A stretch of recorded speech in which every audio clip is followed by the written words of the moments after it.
ताकि हम सबों का अंतःकरण पवित्र हो जाए और गुरु महाराज के पवित्र जय ध्वनि से वातावरण पवित्र और शांत हो जाए।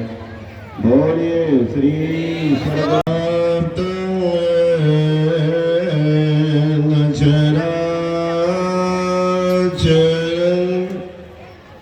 तत्पदं दर्शितं येन तस्मै श्री गुरुवे नमः। सदा रहो संतोष में धैर्य गुरुदेव की और चित्त विचार तीर्थ स्वरूप आदरणीय महात्मागण संदेश आदरणीय सत्संग प्रेम महानुभाव आदरणीय माता एवं भक्तिमती बहनों, अभी हम लोग भक्ति के संबंध में सुन रहे थे। ये भक्ति क्या है? भक्ति है मुक्ति की सीढ़ी। भक्ति निशेनी मुक्ति की संत चढ़ी सवधाय। जिन जिन मन आलस किया तो जन्म जन्म पछता है। ख्याल कीजिएगा, एक भूल कितना बड़ा सूर ला के दे देता है। थोड़ी सी गलती बहुत बड़ी सजा, थोड़ी सी गलती सजा बहुत बड़ी। आपने भक्ति के मार्ग को नहीं जाना, ले जाएगा कहाँ? कहाँ ले जाएगा? हरे सांप के दांत में विष होता है, सांप के दांत में विष होता है तो मधुमक्खी के माथ पर विष होता है, सिरे पर विष होता है। सांप के दांत में विष होता है, मधुमक्खी के सिर में विष होता है, बिच्छू के पूंछ में विष होता है और दुष्ट के रोमकूप में विष होता है। आपने संग किया दुष्ट का, बरु भलबास नरक करता था, दुष्ट संग जनि देहु विधाता। हे विधाता, मेरे प्रारब्ध में ऐसा कोई पाप बन गया है जिसको हमको नरक में जाने से उस सजा कट सकता है। हे भगवान, मुझे सहर्ष स्वीकार है, नरक में भेज दीजिए, नरक में भेज दीजिए। लेकिन दुष्ट का संग नहीं दीजिए। एक बार भगवान विष्णु ने नारद से पूछा, राजा बलि से पूछा, ए बलि, तुम दुष्ट के साथ स्वर्ग जाना पसंद करोगे या सज्जन के साथ नरक? राजा बलि हड़बड़ा गए, महाराज महाराज, सज्जन के साथ नरक भेज दीजिए। राजा भगवान विष्णु तो घबरा गए, अरे बलि क्या मांग रहे हो? सही तो मांग रहे हो। अरे नरक का लोग नाम नहीं सुनना चाहते हैं और तुम जाने के लिए तैयार हो? राजा बलि ने कहा, महाराज आपका शर्त क्या है? सज्जन के साथ नरक या दुर्जन के साथ स्वर्ग? महाराज, दुर्जन अगर स्वर्ग में जाएगा तो अपनी दुर्जनता के कारण, अपनी दुर्बुद्धि के कारण, अपनी दुष्ट विचार के कारण, अपनी कृपणता के कारण वो स्वर्ग को भी नरक बना देगा। सज्जन अगर नरक में जाएगा तो अपनी सज्जनता के कारण, अपनी उदारता के कारण, अपनी दानशीलता के कारण महाराज वो तो नरक को भी स्वर्ग में तब्दील कर देगा। हे महाराज सज्जन के साथ नरक भेजे।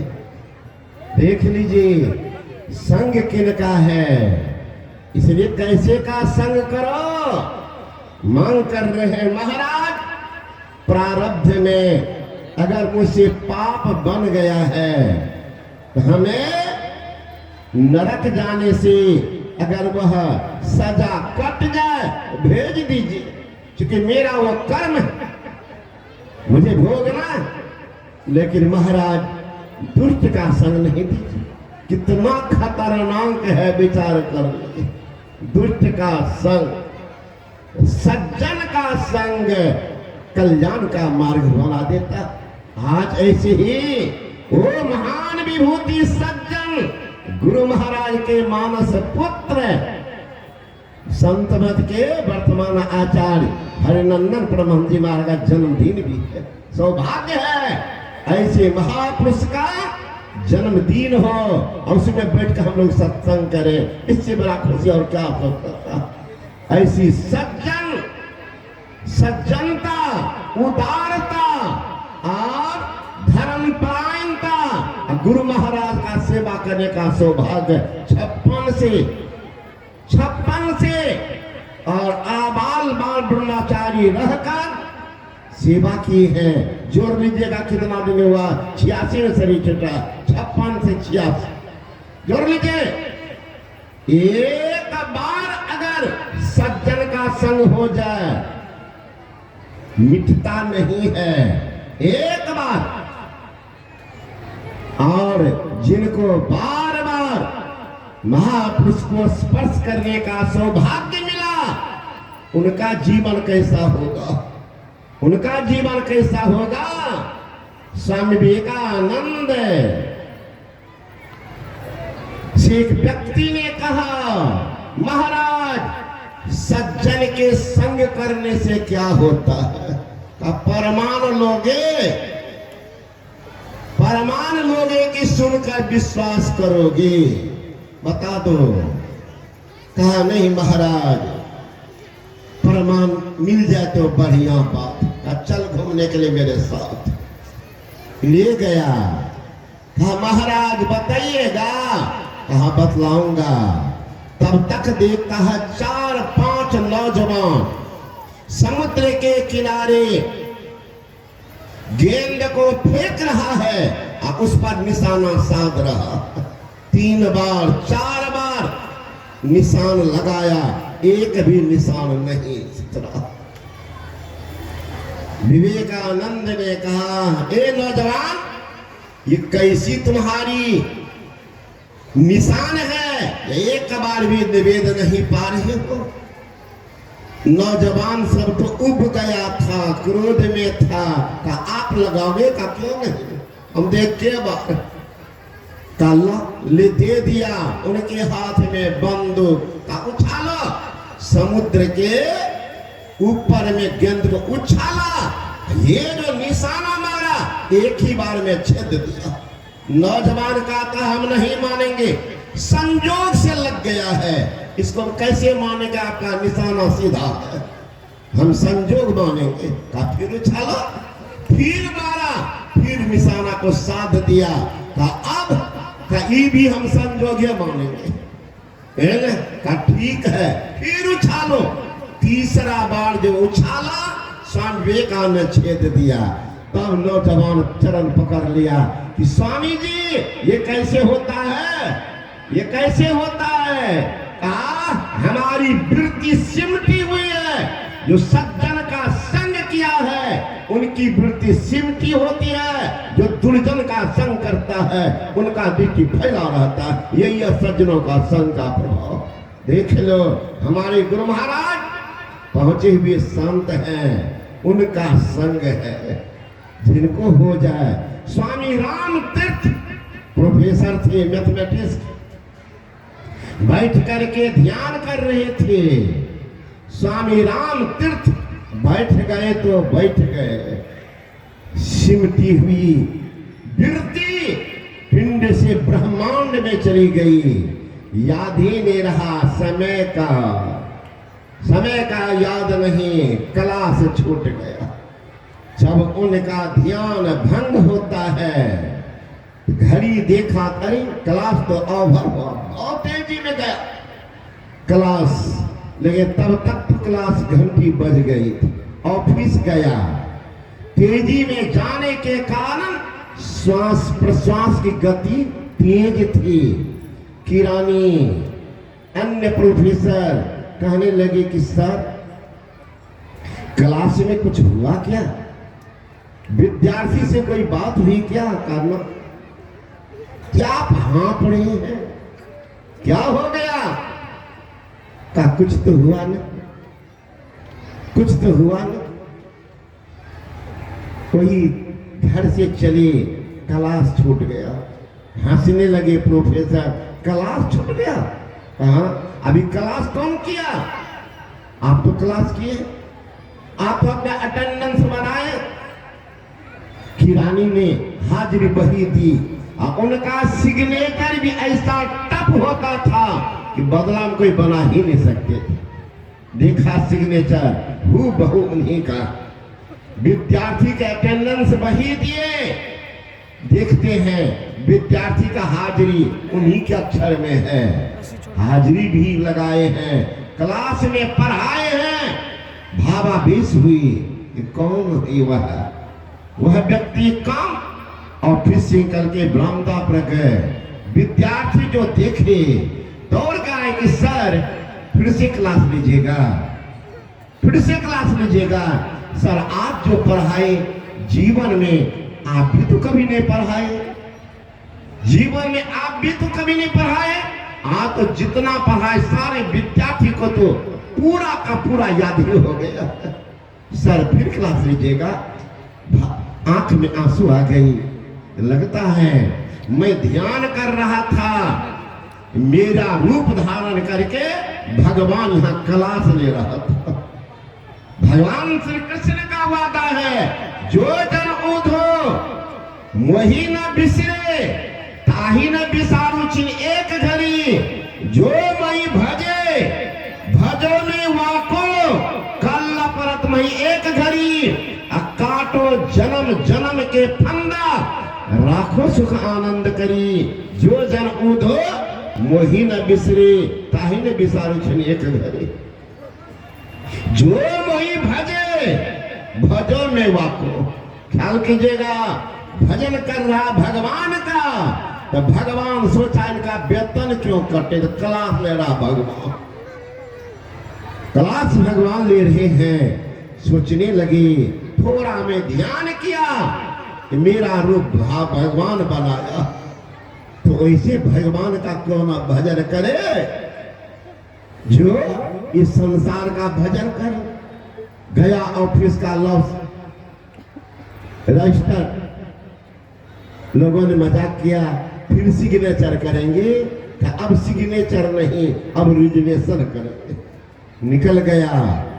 स्वामी राम तीर्थ विदेश जब गए, लोगों ने कहा कि महाराज जी पर्चा छपा दे आपके नाम का, ताकि लोग आवे का पर्चा की जरूरत नहीं है, पर्चे की जरूरत है। क्या पर्चा, का डॉक्टर है यहाँ, बड़े बड़े डॉक्टर, कहाँ बुला, डॉक्टर से को बुलाए, कहा आप लोगों को शरीर कि ताप को नापने का यंत्र है, हमारा हृदय के धड़कन को नापने का यंत्र है, हमारा का नापो, मैं जिंदा हूं कि मुर्दा। सब डॉक्टर हंसने लगे, ये बाबा क्या बोल रहे, कहा बाबा आप तो जिंदा है, इसलिए तो मैं कह रहा हूं, देखो हमारे शरीर जब नापते हैं तो शरीर में ना गर्मी है, ना धड़कन है, ना कहीं आवाज है, ये तो बिल्कुल मुर्दा, बिल्कुल मुर्दा।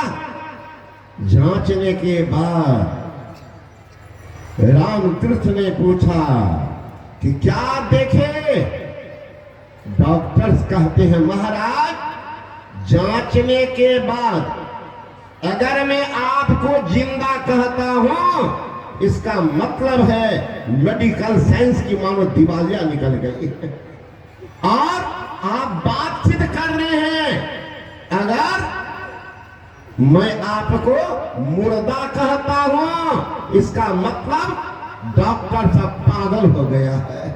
महाराज आप ही बताइए मैं क्या कहूं, आप जिंदा हैं कि मुर्दा है, पोते नहीं, क्या है ये बताइए। कह जाओ जहां जाना कह देना भारत से एक मुर्दा आया है प्रवचन करेगा। तो भारत का मुर्दा प्रवचन करता है, का भारत का मुर्दे प्रवचन करता है। जाओ कह दो, अब सब जगह गया कि भारत से मुर्दा आया और प्रवचन करेगा। मुर्दा का प्रवचन सुनने के लिए स्वाभाविक का पागल हो गया। जापान के सारे लोग जब सुनने के लिए आया, सुनने के लिए आया, वहां के प्रशासन के लगाए तो एक दिन में इसको बदल देगा, जिंदगी को बदल देगा। नजर बदल जाती है तो नजारे बदल जाते हैं, किश्ती की दिशा बदल जाती है, किनारे बदल जाते हैं। महापुरुष के ज्ञान को जो उतार लेते हैं जीवन बदल जाता है। शरीर तो वही रहेगा लेकिन जीवन का बदलाव होगा। इसलिए संतों का संग मोक्ष का मार्ग होता है, मोक्ष का मार्ग। इसलिए कौन है शिव अज सुख सनकादिक नारद, जे मुनि ब्रह्म विचार विशारद, सब कर मत खगनायक इहा, करिए राम पद पंकज निहा। पंच हैं कौन? ब्रह्मा जी, शंकर भगवान, नारद जी, सुखदेव मुनि, सनक सनंदन सनातन सनत कुमार। इन लोगों का विचार है राम के चरणों में प्रेम करो। वो राम कौन? तुलसीदास जी महाराज से पूछा गया, महाराज वो राम कौन? तुलसीदास जी महाराज ने कहा, तुलसी राम स्नेह करो, त्याग सकल उपचार। जैसे घटे न अंक न के लिखे पहाड़, उन राम से प्रेम करो जो राम 9 अंक के पहाड़ा के समान। अब 9 अंक के पहाड़ा में राम में का तालमेल। आप जितना पहाड़ा पढ़िए उसमें कमी और बेसी पाएंगे। मात्र 9 का पहाड़ा वो नहीं बदलता। पढ़ के देख, 6 का पहाड़ा पढ़िए, 6 दूना 12, 12 लिखते पर 2, 1 2 जोड़िए 3 होता है। छत्री का 18, 1 पर 8, 1 8 9 होता है। 6 चौक 24, 2 पर 4 और 2 4 6 होता है। कमी बेसी जरा 9 से आगे देखिए, 12 दूना 24, 2 पर 4 और 2 4 6 होता है। 12 तिया 36, 3 पर 6, 3 6 9 होता। कमी बेसी। लेकिन 9 का पहाड़ा एक समान। 9 दूना 18, 8 1 9, 9 तिया 27, 2 7 9, 9 चौका 36, 3 6 9, 9 5 45, 4 5 9, 9 6 का 54, 5 4 9, 9 7 63, 6 3 9, 9 8 72, 7 2 9, 9 9 81, 8 1 9, 9 10 90, 9 0 9। एक सुना। और उस राम में भी 9 अक्षर है, वाकार मोर राम, यानी यो रो 2 ओ आ 2 4, प फ ब भ म 5 4 9। उन राम से प्रेम करो जो राम कभी आते नहीं, जो राम कभी जाते नहीं, जिस राम की कभी जन्म होती नहीं, जिस राम की कभी मृत्यु होती नहीं। उन राम के चरणों में प्रेम करो, वो परम कल्याण होगा। पूछा महाराज वो राम है कहाँ? वो राम कहाँ है? सुंदरदास जी महाराज पता बताते, ईख में जो मधुराई, सेंध में है नमकाई, तिल में है तेल, ओ सुगंध जैसे बेले में, नीम में है करुआई, मिर्च में है तीक्ष्णता, सोरे में है खारापन, रुई जो भिगोने में, काष्ठ में है नहीं छिपे, बीज माही वृक्ष छिपे, ऐसे श्री राम छिपे प्राणियों के चोले में।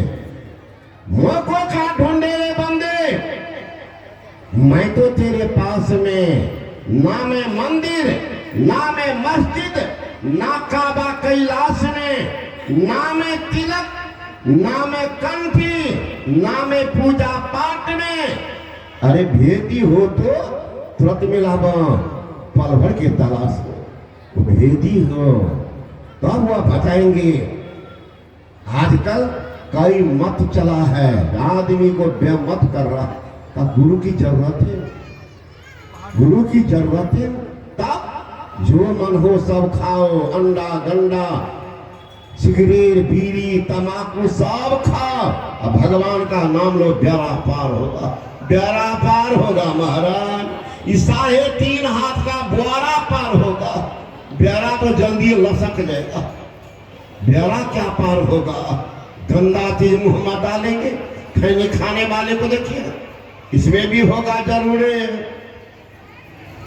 खैनी खाने वाले के मुंह को सुनिएगा, अगर कभी नहीं सुनेंगे बगल वाला तो नहीं सुनने देंगे। यही कल हम परसों हम लोग बैठे हुए थे, यही प्रवचन की एक बच्ची सुनी थी, है ना, कि खैनी खाने वाले के मुंह को सुनिएगा, मुंह गंद करता लगेगा लैट्रिन रूम, है ना, सुनिएगा।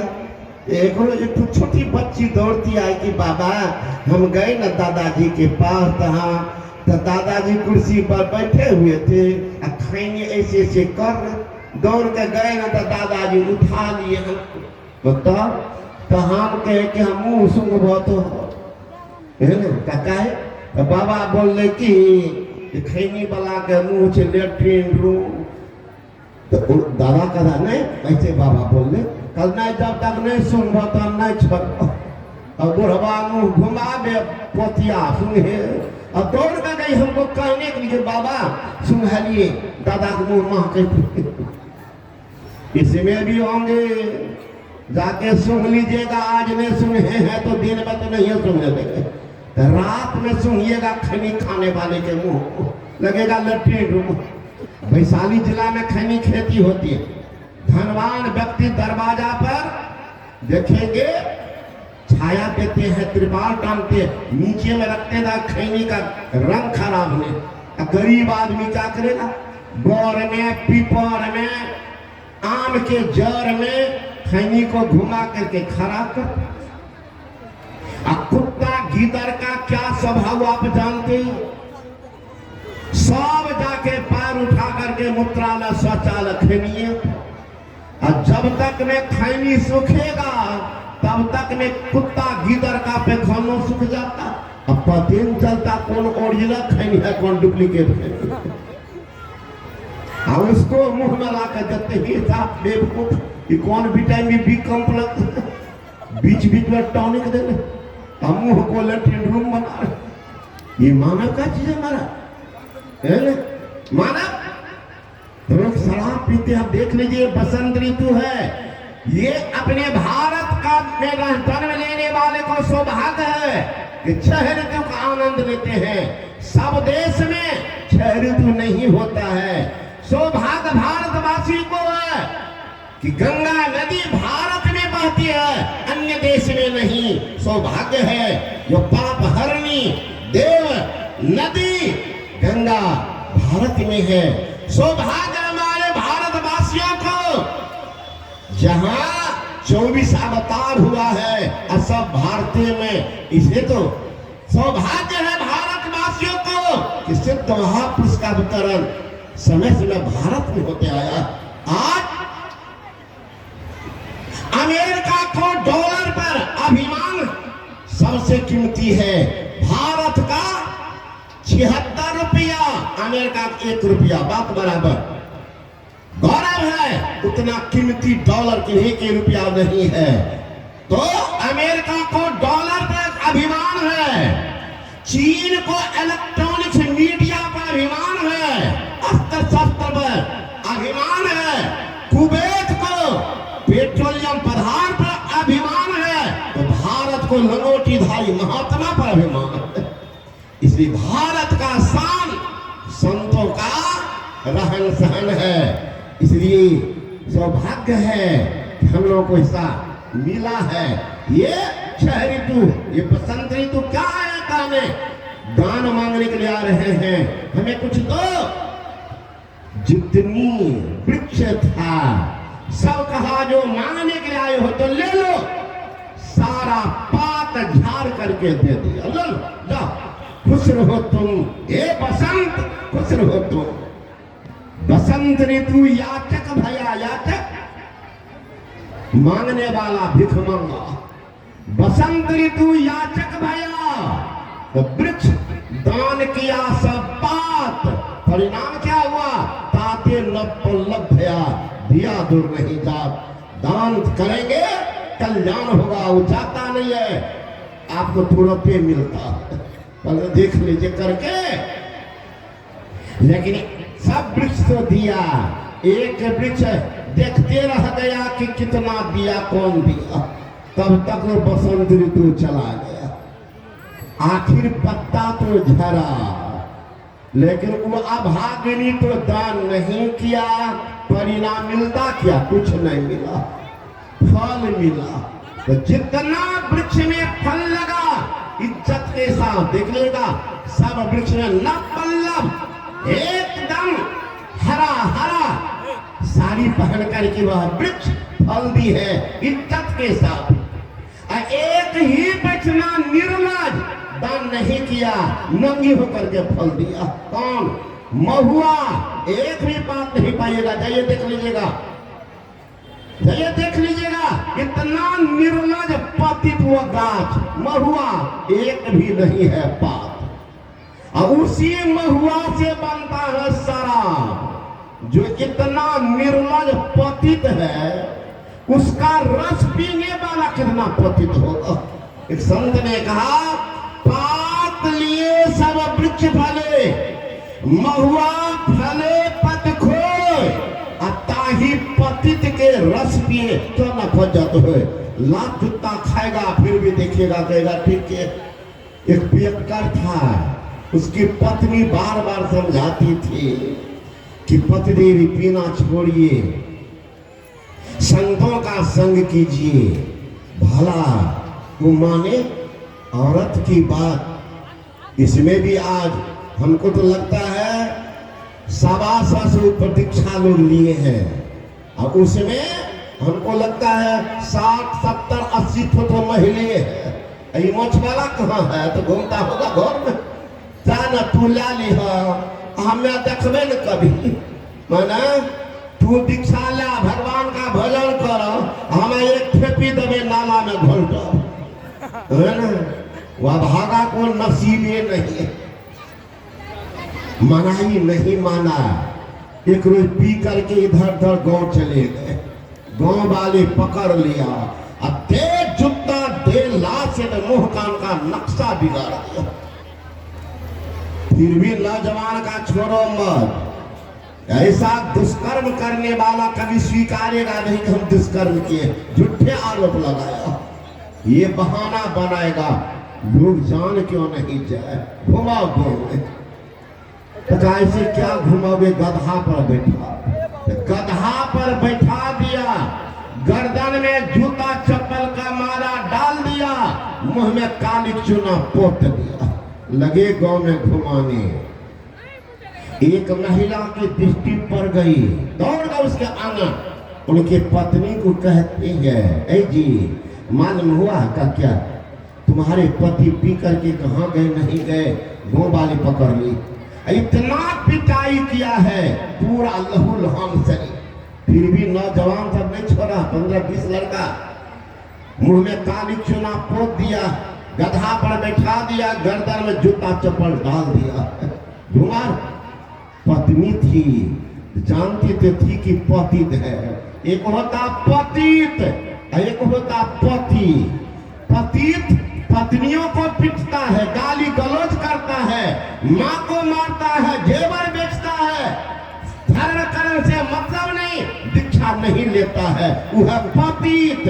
एक है पति जो धर्मशीला पत्नी को साथ देता है, धर्म कर्म में साथ रहता है, स्वयं बैठ करके घर को स्वर्ग बनाता है, वो है पति। वो तो जानती थी कि पतित है, फिर भी मोह तो जबरदस्त है। दौड़ी तो कहने वाली महिला कदेरी पगली कहाँ जा रही हो? इसी रास्ते होकर के आ रहे। घर के आगे में रोड तो निकल के बाहर में खड़ी हो गई। तब तक उस पतित को लेते आ रहे। सामने जब आया, पत्नी की दृष्टि पड़ी तो जोर जोर से रोने लगे। रोने की आवाज उस निर्लज के कान में गई। तो उलट करके देखता है कि हमारी पत्नी रो रही। इस घर के सामने आ गए। अब देखिए निर्लज की भाषा, गधे पर से बोलता है, दैया भाई काने चुका थिला, काने चुका थिला, पूरा गांव घूमल गया, 2-4 घर और बाकी छे होता नहीं पूरा गांव। निर्लज को एक को न लज्जा तो पूरा गांव हो गए, 2-4 घर और बाकी आवे छे न, तब तक परस हो। अब आया जब पत्नी रो रही है, अब कौन मुंह दिखाइएगा समाज को? मैं कैसे अपनी सहेली के पास जाऊंगी? लोग क्या कहेगी? कहा उधर लड़का बेचारे को जरूर जूता चल के देखिए, बाद में देख लो समाजे न छिए हमरा कते इज्जत दिलके। दो भला तोरा इज्जत दिलको? कहा की इज्जत दिलको? नहीं देखलो सब कोई पैदल चले रहे, हमरा घोड़ा पर बैठे। उस पतित को क्या कहे? एक संत ने कहा पतित को अपने पतन का पता नहीं चलता जब तक पतित पतन में मिल नहीं जाता। रसातल जाएगा तब चीन लेता। वो पियक्कर भगवान का भजन करेगा। ये मांसपति मानव का चीज नहीं महाराज, अध्यात्म अंतर है। शाकाहारी कौन, मांसाहारी कौन? ख्याल कीजिएगा खाने वाले भाई कि भगवान आपको किस श्रेणी में रखा है। जो शाकाहारी प्राणी है वे जन्म लेते हैं तो उनके आंख खुले पाए जाते हैं। जो मांसाहारी प्राणी है वो जन्म लेते हैं, उसके आंख कुछ दिन तक बंद पाए जाते हैं। कुत्ती बच्चा देती, बिल्ली बच्चा देती है, बाघनी बच्चा देती, आंख बंद होगी। गाय बच्चा देती है, घोड़ी बच्चा देती है, मनुष्य के बच्चा देखेंगे आंख खुला होगा। जो शाकाहारी प्राणी है उसके दांत और नाखून चिपटे होते हैं। जो मांसाहारी प्राणी है उसके दांत और नाखून नुकीले होते हैं। जो शाकाहारी प्राणी है उसके शरीर से पसीना निकलता है। जो मांसाहारी प्राणी है उसके शरीर से पसीना नहीं निकलता है। जो शाकाहारी प्राणी है उठ जा करके पानी पीते हैं। जो मांसाहारी प्राणी है वो जीभ से चाट चाट करके पानी पीते हैं। मिलाइए आपका इस श्रेणी में। अब आजकल के नौजवान जिनको कॉलेज का थोड़ा नॉलेज हुआ है, ज्ञान छाटने बहादुर, अध्यात्म बिल्कुल जीरो, कहेंगे बाबा क्या करेंगे? शुद्ध दूध नहीं मिलता है, सही फल नहीं मिलता, तो जरा प्रोटीन के लिए, कार्बोहाइड्रेट के लिए, कैल्शियम, फास्फोरस, आयरन, ताकत के लिए थोड़ा खा लेते हैं। वैज्ञानिकों को बड़ी चिंता हो गई, किसी में अधिक प्रोटीन, कार्बोहाइड्रेट, कैल्शियम, फास्फोरस, किसी में खोजा कि शाकाहारी की तुलना मांसाहारी जीरो। जैसे मूंग के दाल में 24 प्रोटीन है, उड़द में 24 प्रोटीन है, मसूर में 25 प्रोटीन है, अरहर में 22 प्रोटीन है, सोयाबीन में 43 2 प्रोटीन है, काजू में 21 9 प्रोटीन है, बादाम में 20 6 प्रोटीन है, मेथी में 26 6 प्रोटीन है, धनिया में 31 1 प्रोटीन है, मक्खन में 44 4 प्रोटीन है, जबकि अंडा में 13 प्रोटीन है, मछली में 22 1 प्रोटीन है, बकरी के मांस में 18 प्रोटीन है, गाय के मांस में 18 प्रोटीन है, सुअर के मांस में 18 प्रोटीन है। मिलाइए कौन बेसी कौन कम है। आपके शरीर के लिए शक्ति चाहिए। और छोड़ रहा हूं, अगर जानने की इच्छा है तो हमारी लिखी हुई पुस्तक है दुखों से निवृत्ति कैसे, उसमें पूरा डिटेल्स है। कितना कार्बोहाइड्रेट, कैल्शियम, फास्फोरस, आयरन है, पढ़ लीजिएगा। अंत में ये सुनिए आपके शक्ति कितना मिला शरीर को। मूंग का दाल खाएंगे 334 कैलोरी मिलेगा। अरहर का दाल खाएंगे 333 कैलोरी मिलेगा। चना का दाल खाएंगे 72 कैलोरी मिलेगा। सोयाबीन खाएंगे 432 कैलोरी मिलेगा। काजू खाएंगे 596 कैलोरी मिलेगा। बादाम खाएंगे 655 कैलोरी मिलेगा। घी खाएंगे 900 कैलोरी मिलेगा। जबकि आप अंडा खाएंगे 173 कैलोरी मिलेगा। बकरी का मांस खाएंगे 194 कैलोरी मिलेगा। गाय का मांस खाएंगे 134 कैलोरी मिलेगा। सुअर का मांस खाएंगे 114 कैलोरी मिलेगा। मछली खाएंगे मात्र 91 कैलोरी मिलेगा। ताकि हम सबों का अंतःकरण पवित्र हो जाए और गुरु महाराज के पवित्र जय ध्वनि से वातावरण भी पवित्र और शांत हो जाए। बोलिए श्री सर्वार्थ